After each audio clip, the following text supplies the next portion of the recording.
Well, welcome everybody to today's presentation on how to increase closing ratios on mortgage, internet, and direct mail leads. My name is David, and I get the pleasure to be your moderator today.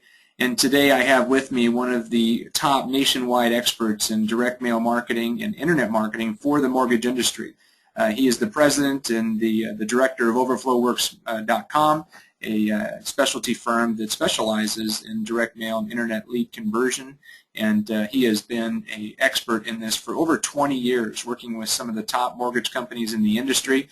And you'll be excited to tap into his expertise because he'll be opening up on some of the tips and secrets that he's been able to use to improve closing response rates. And this is almost going to be like a marketing coaching session for some of you.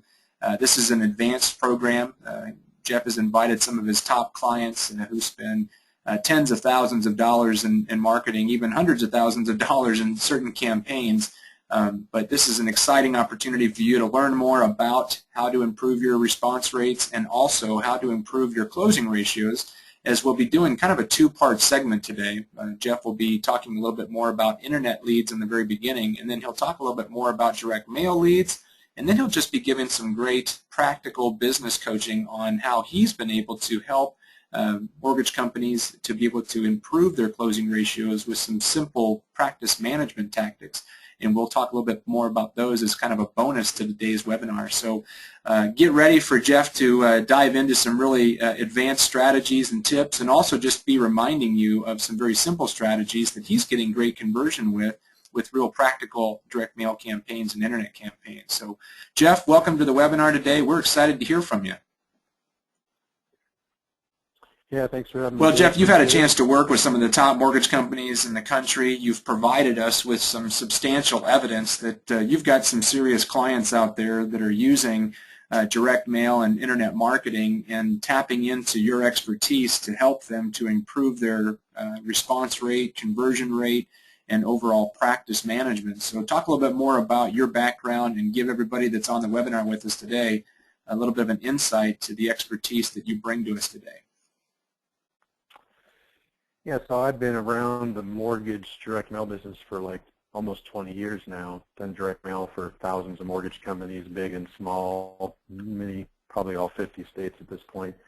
So I've done a lot of direct mail for the mortgage industry and been involved with the data, both credit data and public record data, and manipulating the data, writing the letters, to try to get an increased response and a, lower overall cost per funded loan on the marketing bill. So I just have a long history of doing direct mail for the mortgage business, and then somebody that I worked with sold the direct mail company that I worked at, and I signed a non-compete, and I couldn't be in the mail business for 3 years, so I decided to open up my own mortgage company. So for 7 years, from 2000 to 2007, I was actually in the mortgage business, and we were doing anywhere between 100 and 150 loans a month, and I was spending $100,000 to $150,000 a month personally on direct mail. I was writing the checks and watching the calls come in and hiring the loan officers and whatever. We had a $20 million warehouse line, and we had an escrow company. So I was pretty engulfed in the mortgage business for that 7-year period. It was a good time to be in it. It was kind of a boom.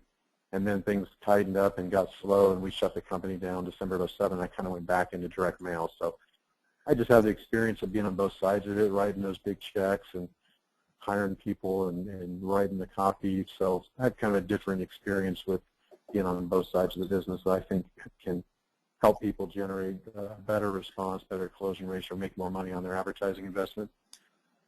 That's great. Well, in terms of, on the screen right. I was just going to ask real quick, I'm going to do a quick poll, Jeff, and just kind of get a feedback of where each of our participants are at. Easy for me to say. There's a lot of different people that are on the webinar today. We had a chance to look at the pre-registered list, and we've got almost 200 people that are registered to participate. And they're coming from different walks with different levels of volume. So I'm going to do a quick poll. If everybody can come back to your computer, if you've navigated away, please come back and cast your polling response. And then, Jeff, while we're doing that, why don't you just explain a little bit more about these significant investments that you've received here in the last 6 months from some major mortgage companies?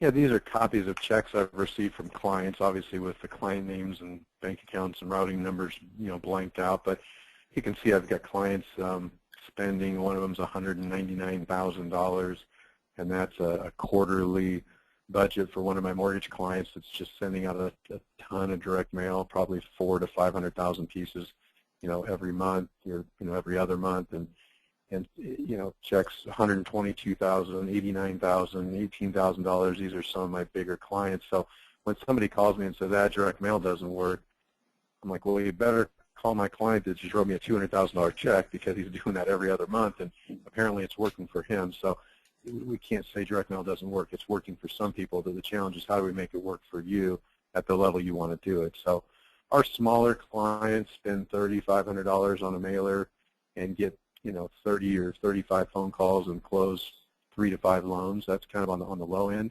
And then our largest clients are spending a couple $100,000 a month on mail. And we've got probably about 100 mortgage clients around the country that are doing mail with us, and some email marketing and phone lists and data and all different types of things that we offer. So just kind of showing that direct mail is still working. These checks are from December, January, so recent, not last year when rates were low. I mean, it's still happening. It's getting tougher. I mean, the market's tightening up, so it gets a little harder to make these phones ring with qualified borrowers. But we are still doing it, and can help some people drive calls and more funded loans in. Well, we do have a good balance and mix of people from different volume amounts, but Jeff, the question coming in on the web chat, and if you do have a question and you want to ask Jeff a direct question, go ahead and use the GoToWebinar control panel on the right-hand side of your screen, and I'll facilitate those questions in the order in which they're received. And Jeff, the first question is just, can you provide service to an organization that's closing under 10 transactions a month, and does direct mail still work for that smaller person?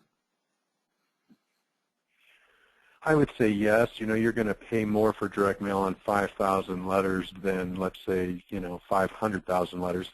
The difference in price is probably going to be 20-25% more in cost for you to send them out.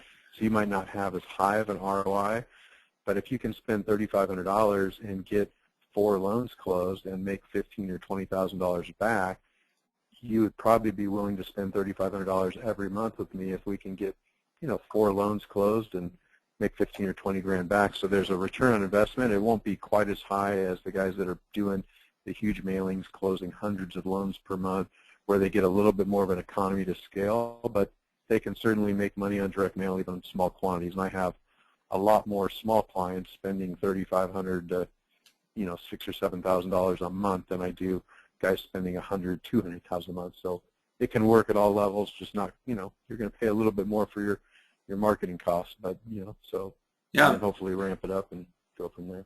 We're going to talk about some of these campaigns that you're doing, Jeff, in a wide variety of different conversion specialty strategies, as well as just really go-to niche specialties.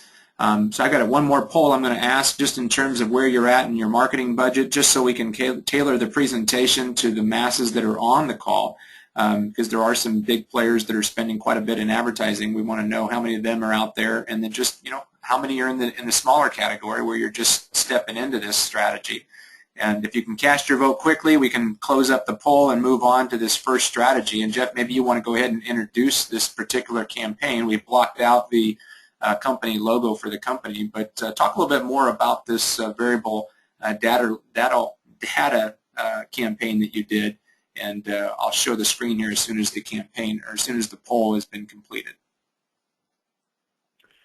I want to say something really quick. It was kind of interesting. A couple of days ago, I was inside of one of my larger mortgage clients, and we were looking at the top 10 lenders in the United States. And I think the top 5 are like Wells Fargo, B of A, Chase, U.S. Bank. So the top 5 are banks with hundreds of branches that are not really marketing type mortgage companies, but it was interesting. I think Quicken Loans came up as like number 7, and I think they were doing 7,000 loans a month. And I've heard through rumors, but pretty verifiable sources, that they're spending around $7 million a month on marketing. And what's funny about that is, 7,000 loans closed, $7 million on marketing. It's $1,000 a loan to close a loan off marketing. And that $7 million, it might be $3 million on leads and a couple $1 million on direct mail. That's the 2 biggest parts of the budget. There was another company that popped up on the list, I think, called Loan Depot, and Loan Depot's here in California. And last I heard, they were doing 3,000 loans a month, and they were spending like $2 million on internet leads and $1 million on direct mail. So again, $3 million, 3,000 loans closed. It's $1,000 a loan. And it's funny when a client spends, $3,000 with me, they typically close 3 loans. So it doesn't seem to matter that much. It's cost per funded loan, $1,000 to get a loan in the door funded off direct mail and internet, and the numbers bounce up and down. We have a few campaigns where we can get a loan closed for $500, and then sometimes it goes up to $1,500. But it's funny to me that whether you're closing 5 loans a month or 5,000, it's still $1,000 a loan for marketing. You got to be able to stomach that and figure out what your leftover profit is after you pay the loan officer to make money on mail. But there's people doing it in big numbers, and so anyways, just wanted to throw that out there. 2 of the top 10 lenders in the nation are huge marketing companies. The rest of them are obviously banks, and a totally different deal, and then all the way down the list. So I'll jump into this mail piece. There's a lot of companies out there buying internet leads, and we know if somebody buys 100 internet leads and they hand those leads out to their team to call and email, they're only reaching 20 to 40% of those people. So you buy 100 internet leads, you only get a hold of 30 and have conversations with 30 via phone or via email. So we've designed a mail piece that mails out to these internet leads. As soon as you get the internet lead, we mail a letter. And what we've seen is a huge response rate mailing a letter to these people. It's a little bit, we're taking it a little bit old school here. Most people are not, that are buying internet leads aren't thinking, why would I direct mail a letter to an internet lead? I'm going to just call them or email them. But a lot of people are hiding behind their computer, not responding to your emails. They're certainly not responding to phone calls. So we've seen a big success mailing internet leads a letter saying, hey, I've been trying to call you, I've been trying to email you, and haven't been able to reach you. Your internet, your lead that you applied for online was assigned to me. So this little mail piece is designed for small quantity. If you're spending $20 to $50 for an internet lead, spend an extra $1 or $1.25 on a personalized letter, hand addressed with a stamp, and mail something in the mail. It kind of separates you away from the competition because not too many people are mailing these leads. And we've got a mail program where you send the internet leads over every day, and we mail a letter that day. So they get this letter in the mail 1 to 3 days from the time they're applying for the loan. And it just kind of helps, put something in their mailbox, legitimizes you a little bit more, separates you out from the competition. So this is one of the letters that we've designed and sent out that we mail to the internet leads to improve your contact ratio and your conversion. So, just one sample of what we're doing. And if you're only buying 10 internet leads a month, this isn't going to make sense. You're going to you should sit down and write your own letter and put a stamp on it and hand address it and mail it to your 10 internet leads. But if you're buying hundreds of internet leads or thousands or have bought a lot over the last 6 months or a year, it might make sense to let's mail a letter to those leads. A lot of them have not closed their loan and they're still out there in the market, and we get a huge response rate on this mailer because it's real targeted data. Yeah, well, obviously, Jeff, you're seeing some success ratio with it. You're in the direct mail business. There's a lot of companies out there selling internet leads. What would you say in terms of a company that's spending all of their advertising budget on internet leads and really not convinced that direct mail is even a strategy? Well, the 2 top companies in the United States that are selling the most loans off marketing are splitting their budget like 60% internet leads, 40% mail. So I think you got to pay attention to that why are these guys spending $1 million or $2 million a month on direct mail if it doesn't work? They're doing internet leads, and maybe their cost per funded loan some months is lower on internet leads than mail, but they're looking for volume, they're looking for a big amount of loans, so they're doing both. So I think, to have a couple different marketing mediums working for you, both internet leads and mail, and combining the 2 together is just a great combination for an overall lower your costs, more funded loans, and that's what we're kind of looking at. We're going to cover both today. Jeff, question from one of the participants has to do with just past client database mailings and how long it takes or how long you allow. Like maybe you've bought internet leads over the last couple of months. Do you still recommend sending a letter like this and investing the cost of first-class postage and the idea of producing a letter like this with color to send to a internet lead that came in 60, 90 days ago? Or is it just people that are buying leads right now and the next 3 days need to send a letter? Well, we've tested, daily mailers to fresh, brand new internet leads, and we've tested it all the way back to 12-month-old leads, and it's pretty amazing. Even leads that you got 12 months ago, they might have applied and never moved forward with a loan. If you could take all the leads you bought in 12 months and cut off the ones that you contacted and did a loan for, or people that finished their loan with somebody else, maybe you could cut the data down and just mail the ones you never got a hold of. What we found is there's a ton of people out there who went online, applied for a loan, and never got one. A ton of them. And the older we go, the lower the response rate. So if we go 12-month-old data, you might only get 100 calls on 10,000, which is a 1% response. If you go 6 months old, we'll probably get a 2% response. If you go 3 months old, it's like 3%. If you do these daily mailers with us, we're seeing 4 and 5% response rates mailing them daily. So, in my opinion, it's not a huge quantity. It's 1,000, it's 2,000, it's 5,000 leads. I mean, depending on how many you have, again, you already spent $10, $20, $50, $60 for the internet lead. Is it worth spending $1 to mail them something? I think so. And as long as we get X amount of phone calls and you close X amount of loans, it's going to pencil out. So it's kind of a long answer to that question, but yeah, we should test it and try some 30-day-old leads, 60, 90, 120, a year old, and see where the breaking point is where it's no longer profitable. So testing would be a big part. So you jump on an internet lead, you send them a personalized letter to make that introduction. Talk a little bit more about the retention letter and using this hand-scripted font. Is this a computer-generated font, or is this actual handwritten letter? What are you looking at here? We can do them both ways. I think this was a font that just looks handwritten, so it looks more personal. And you could put the loan officer that's been calling them an email and trying to get a hold of them, put their name on the letter so that they get a letter in the mail from the loan officer that they've been listening to their voicemails, they've been getting their emails. Certain people respond to emails, certain people phone, and certain people respond to a letter in the mail. It can make a difference. So yeah, this is, I think, a handwritten font. We can do a true handwritten letter, hand address the envelope, put a 49-cent stamp on the mailer so we know we're going to get like a 99% open rate. That's a real hand-addressed envelope with a real 49-cent stamp after it went through the mail. So we use this little envelope with a little card inside. Kind of looks like a birthday card or thank you letter. It's kind of a unique mail piece that gets a lot of attention. So different, a lot of different options on what we mail them, but we've got some good samples of ones that have already proven that we can show.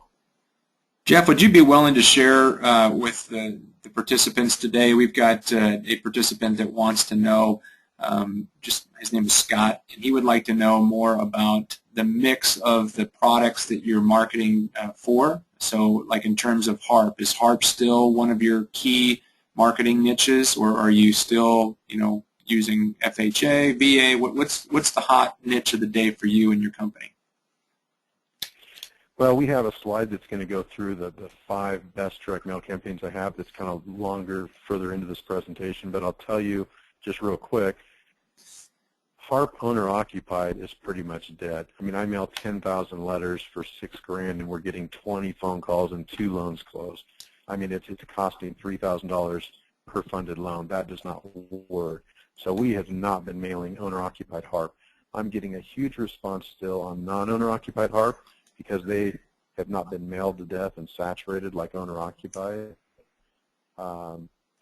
So, the Fannie Freddie HARP deal, I think, is pretty much over. I just don't not have any success with the owner-occupied. They just received too much mail. It's been out there too long. The only ones left out there have no income, no credit. They can't qualify anyway. So Fannie Mae is out there bragging about, there's still 100,000 loans that qualify for HARP. Well, there's a reason why they haven't taken advantage of it yet. Income, credit. It's just not something I'm mailing for anymore. So non-owner-occupied HARP, FHA, there's still some streamlined refis for FHA and VA. We're having some good success on that still. Response rates are a little lower because rates went up, but we're still profitable on FHA, VA streamlines. I've got some VA cash out letters. I've got some mail to FHA borrowers to get them out of their mortgage insurance. Now that they're at 75, 80% LTV, you can get them out of their FHA loan and get rid of their mortgage insurance. I've got cash out letters that are working pretty well. So we have like 5 different products that we're still getting a good response and conversion on. and we'll go through those. And if somebody wants to set up a conference call with me personally and go through how much data is available on all these different lists in your states, and here's the letters we're sending out that are working well, we can set up a one-on-one. That's the best way to do that. You bet. Well, and if anybody would like a copy of today's presentation, you can just email Jeff Bush at overflowworks.com, and Jeff will have one of his staff members respond back to you with today's presentation. Jeff, talk a little bit more about the case study results that you did with the letters in the hand-addressed envelopes, and break down this slide for us. Yeah, this particular campaign generated a 1% response, 80 calls on 8,000 letters, 20% close ratio, 16 funded loans, and I believe this campaign was mailed to the 1 to 6 month old internet leads. So this one didn't get as much response as when we mailed the 30, 60, 90-day-old ones. And we can break down the different response rates for different months depending on, how good are the internet leads you're buying. I don't know if they're coming from LendingTree and Lower My Bills, the good ones, or if they're coming from the company that's out there selling internet leads for $2. I mean, there's different quality levels of the data that you're buying, so it makes a huge difference. This was kind of a pretty cheap internet lead that we mailed. I think the guy bought 8,000 internet leads for like 30 cents a piece or something like that, so they weren't the highest quality, but we still got a 1% response where, the normal direct mail out there, in California, the average response rate on a mailer is about 0.3, so 30 calls on 10,000 letters. Out of state, the average response is about a 0.5, about 50 calls on 10,000. So anytime we're looking at, 1% response or higher, it's a pretty big win, and it's going to lower your cost per funded loan. Great. Well, talk about emailing the list and combining that with the first-class postage. Some of my clients are saying, hey, here's the 5,000 internet leads I bought last year. Let's do a mailer to them, and we've got email addresses on them. So I'm sending out a mass email of 5,000 emails.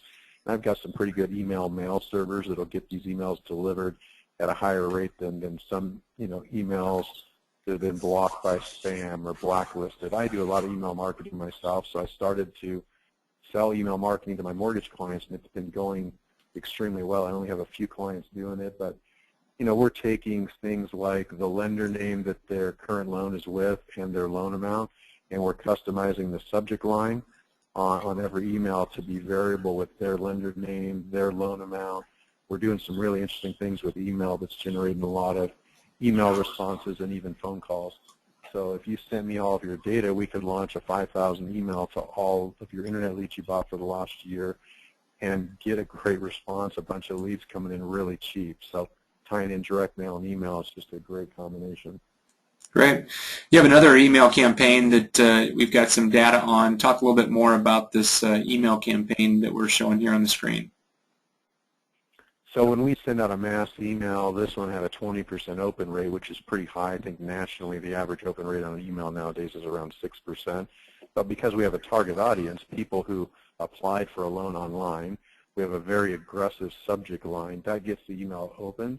So we get a great, response rate. This was the results of a campaign of how many opens, how many bounced emails, how many people opted out of receiving the emails, how many replies they got, phone calls they got. We can convert, 10 funded loans on an 8,000 email campaign that costs, a few $100s is pretty phenomenal.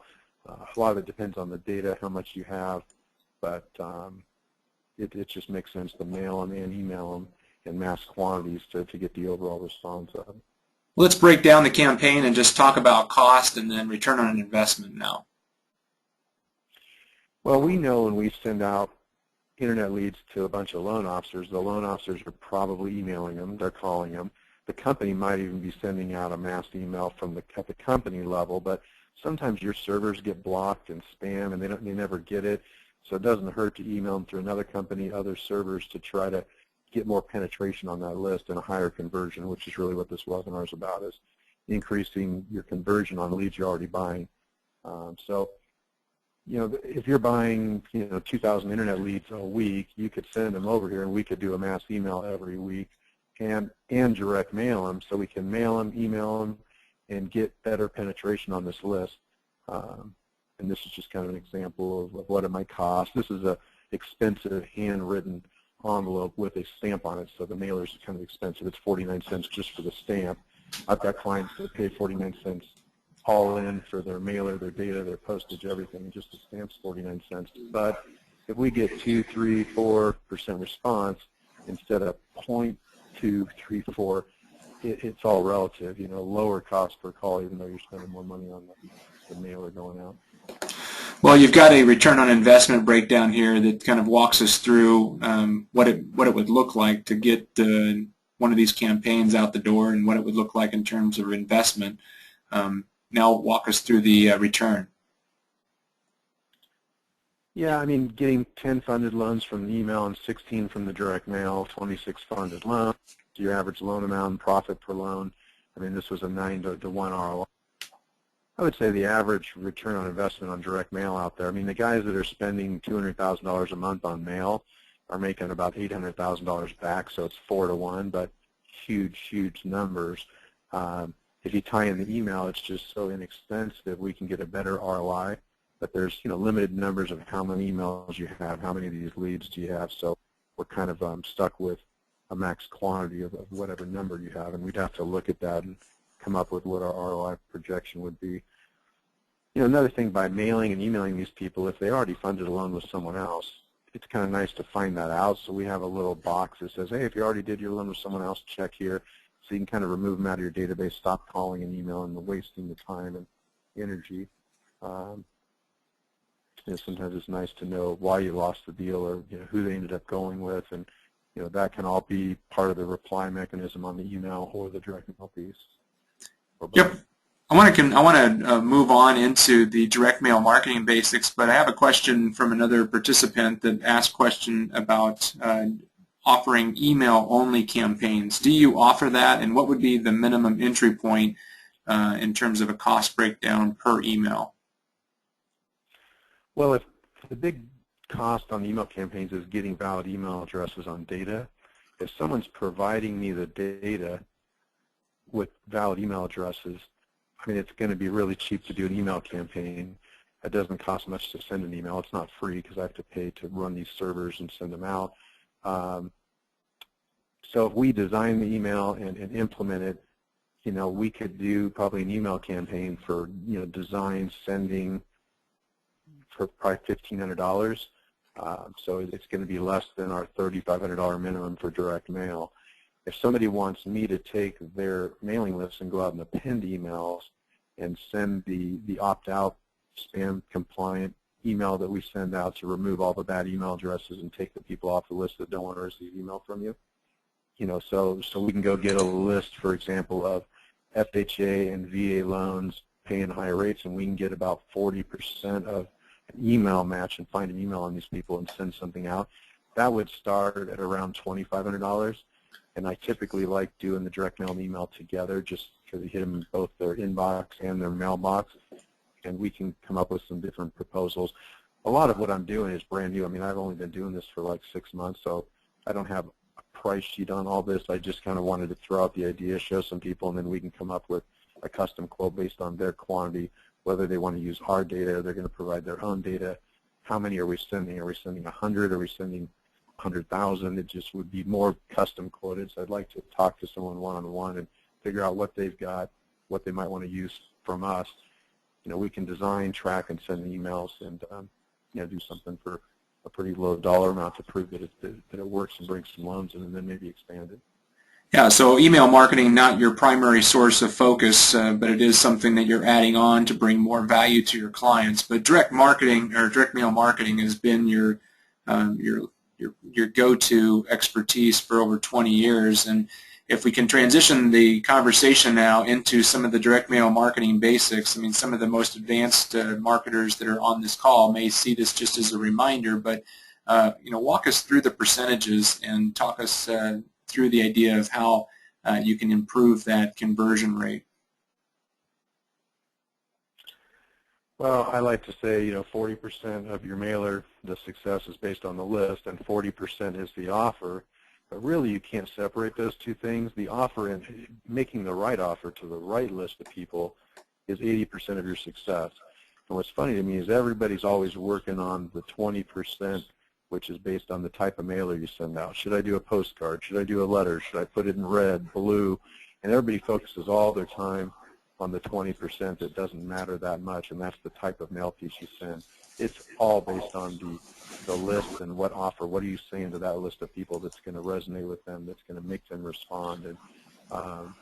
And so this is just kind of a direct mail basics for all direct mail. List and offer is everything, Well, you've identified a couple of key mortgage niches that you are getting a lot of response on, and you've even created an interactive PDF document that you're willing to share with all the participants today. So when you do email this out to the participants of the webinar, can you just kind of break it down for us on how you created this and then how they can leverage more information from it?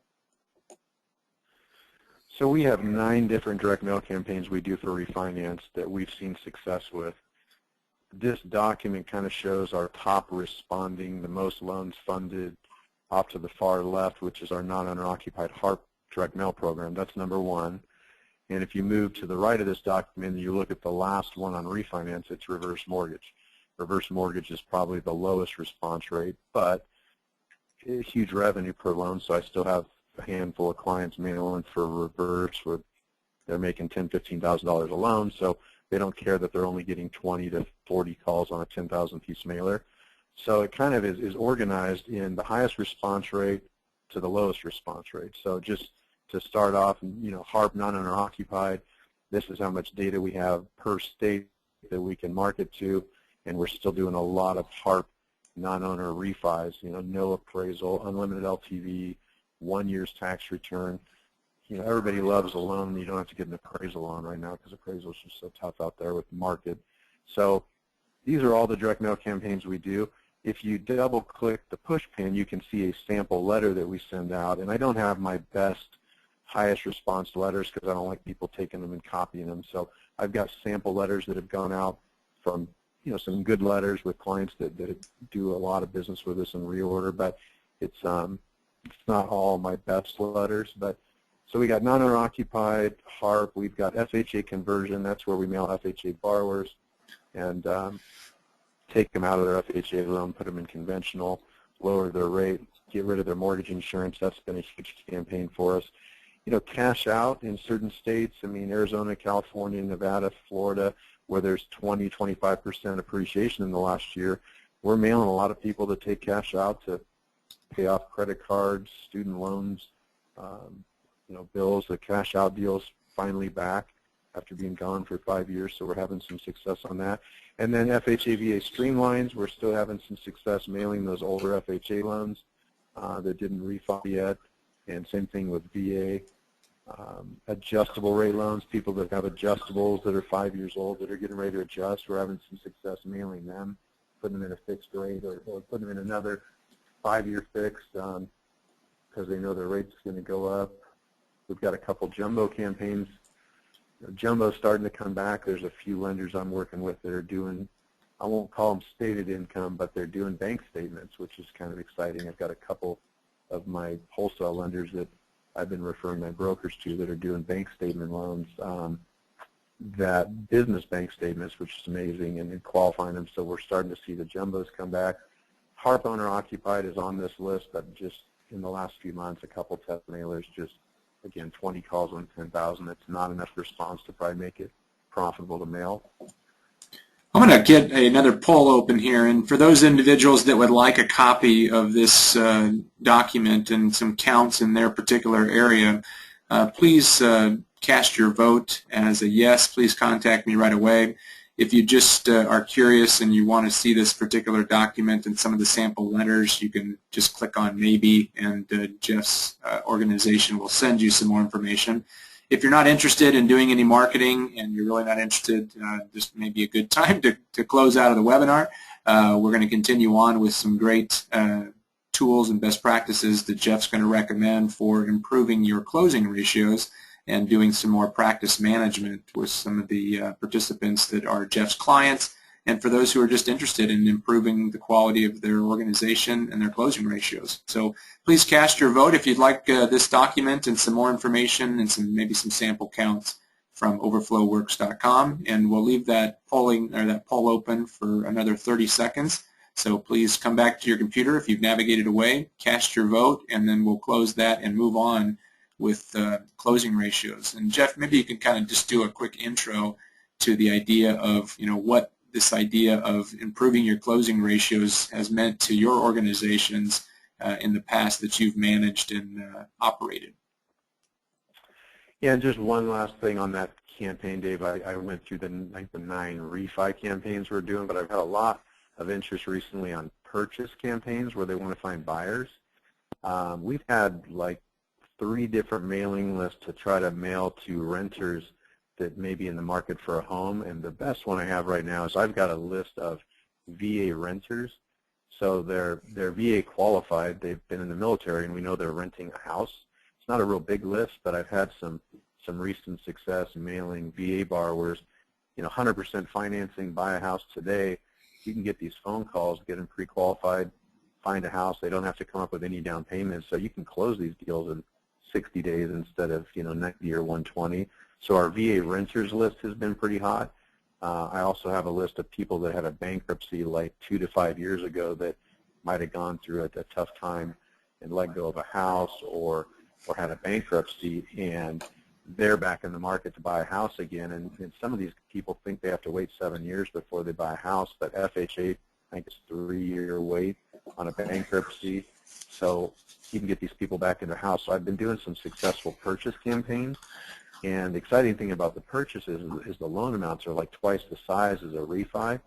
The average loan amount on a refi might be, $160,000, but in some states, depending on your market, you might be able to do $250,000, $350,000, $400,000 purchase loans and make a lot more money just because of the size of the loan amount. So we also have a list of people renting single-family residences, so they're not renting an apartment with bad credit and no income. They're paying $2,000, $2,500 a month rent on a house. They're pretty qualified towards getting back into the purchase market, and it's got some loan officers kind of working with realtors, splitting the cost of the marketing and bringing their realtors some leads. So I'm pretty excited about the purchase campaigns as rates and refis have slowed down a little bit. Just wanted to throw that out there.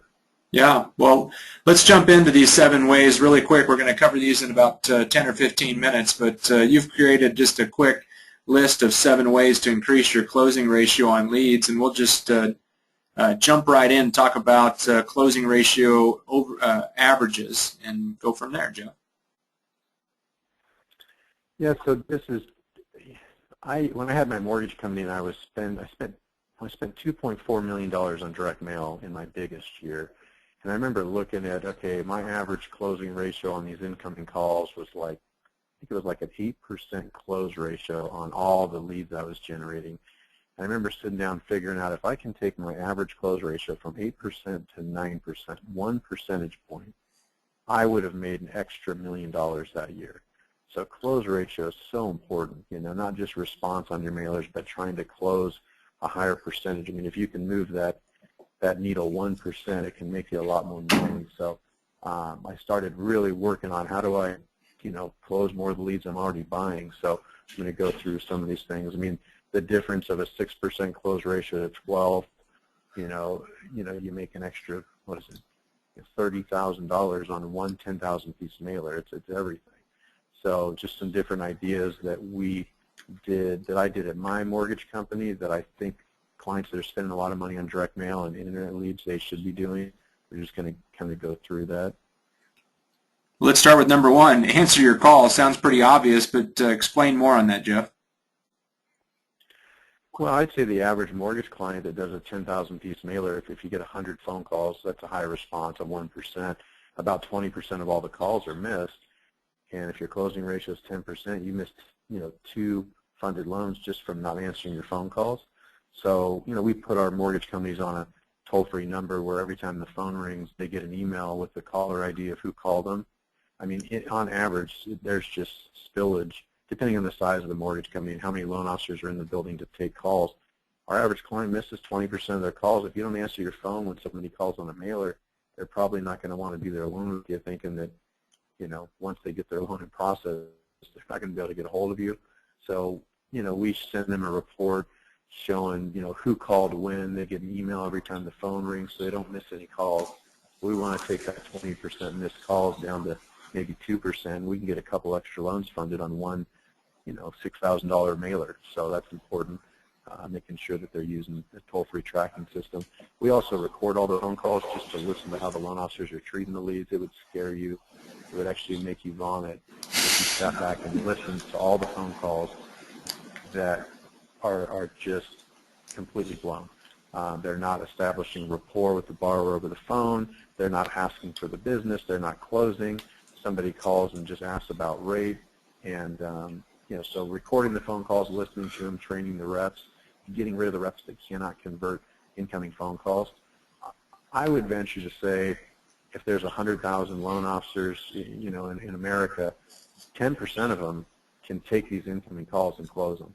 The other 90% just are not a loan officer that's used to having to build rapport and quote rate and close over the telephone. So it's a real specific person that's good at this. And at one time I had 30 loan officers in the building, and I had people closing at 2%, and I had people closing at 20%, and my average was around 8.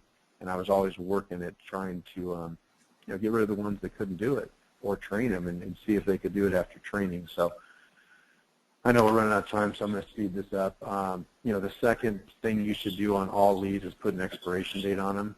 Don't let these loan officers take these calls and think that they own them. If they don't move these leads into getting a Social Security number, running credit, sending a quote, sending a disclosure package, if they don't do that within a few days, I would yank the leads and reroute them to somebody else. When you put an expiration date on the lead, everybody kind of steps up and works a little bit harder. Nobody wants to lose a lead to the loan officer that's sitting next to them and have that loan officer close the deal where they didn't. From the time these calls come in or these leads come in, the clock's ticking and they're going to cool off. So I like putting an expiration date on the lead and using maybe a CRM or even a simple Excel spreadsheet to say, hey, you've got that lead for 3 days. If you don't get credit run in a social and have something going, we're going to have somebody else work the lead. So that makes a big difference in improving your loan officer's closing ratios. Jeff, a question from the participants. Should coffee be withheld from the closers, or the non-closers, I should say? Did you say coffee? Yeah, is coffee for closers? Baldwin on the phone there? Coffee's for closers? That was great. Oh, gosh. It's a tough business, right? Sales and incoming calls, and these leads are expensive. They've got to convert, or, Glenn Gary, Glenn Ross, So talk a little bit more about tracking closing ratios and using the whole Jack Welch, fire the bottom 10% or the bottom 20% or whatever you've got here. Yeah, I just think it's important to track how many calls everybody's getting. What I found in my mortgage company was, the loan officers that had a lot of loans in their pipeline, they were busy, they were on the phone a lot. So by default, they would, once their pipeline's full, they would end up not getting as many phone calls as the guy who had 2 loans in his pipeline closing a half a loan every month. So all my calls would end up going to the low producers that couldn't close. It was very frustrating. So trying to find a way to track how many calls everybody's getting and make sure your top closers as a percentage are getting, the majority of the phone calls. And what happens just automatically is the people that don't have anything going, that are sitting there waiting for the phone to ring, they end up picking up the majority of the calls, and it hurts you. You don't close as much. So just knowing how many calls everybody's taking, how many deals are they closing, and maybe routing the calls to your top team first. This is just depending on how many loan officers are in your office, or maybe you are a loan officer just thinking about buying a mailer. This doesn't apply, obviously, but this is just important to watch and figuring out who's not profitable. You've also used some of the same strategies that you're talking about. That you're encouraging your clients to use. Talk a little bit more about what you did with the letter from the president. Yeah, so if I got 1,000 phone calls a month into the building, I would send 1,000 letters out every, as they were calling. Like a few days later, I'd mail a letter from me, the president of the company, which always got some funny things. President Bush, Jeff Bush, are you a real person? That was kind of an interesting deal. But I would mail letters saying, hey, you called into our office about getting a loan. I want to make sure we answered all your questions and that we got back to you.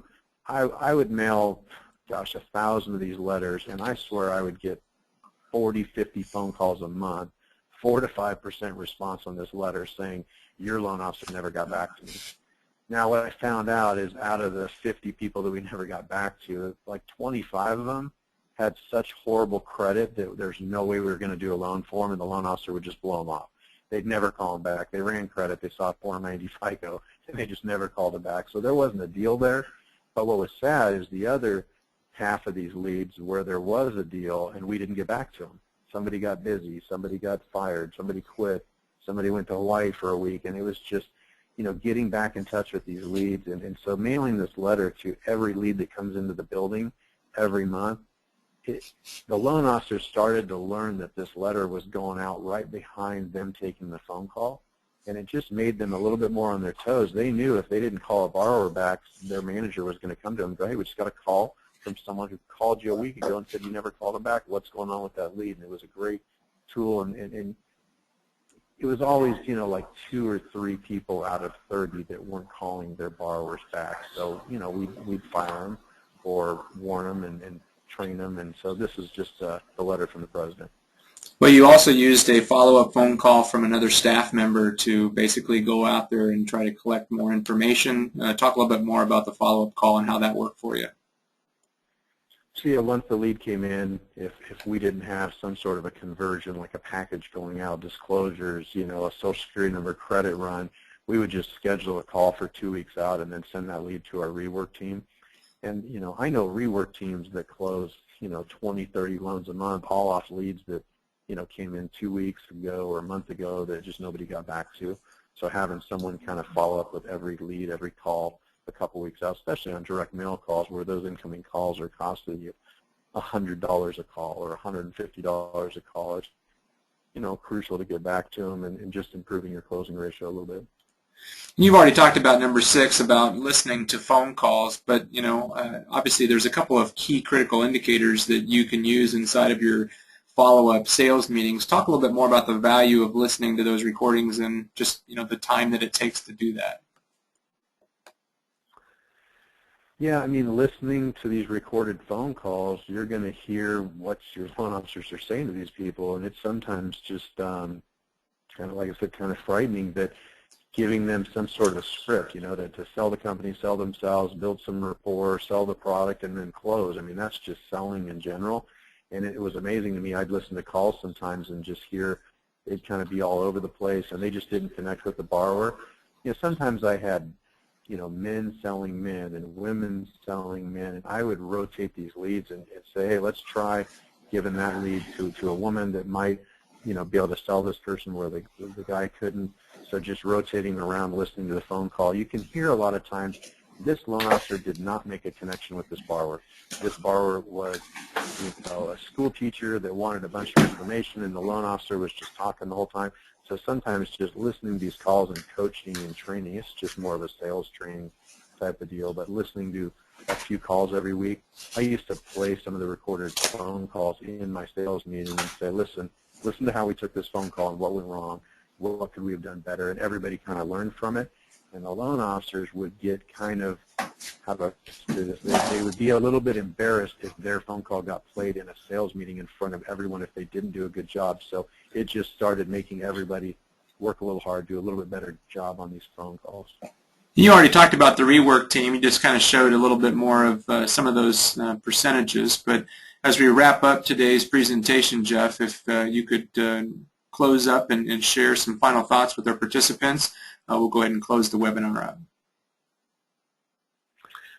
Yeah, so, if I can help you improve your closing ratio on your internet leads by direct mailing them or emailing them, or if you're already doing direct mail and your response rates fell off and you're looking for some new data, new letters, new offers, we're pretty good about writing and testing letters all the time to try to lift responses from a 0.3 to a 0.6 or 1%. So if anybody is spending money on internet leads or direct mail, it would be worth setting up a call with us directly one-on-one, find out what states you're licensed in, look at all this data, see if we can start a relationship. A lot of my clients have been with me for years, looking for some more good clients that we can help drive more leads, more calls, better ROI.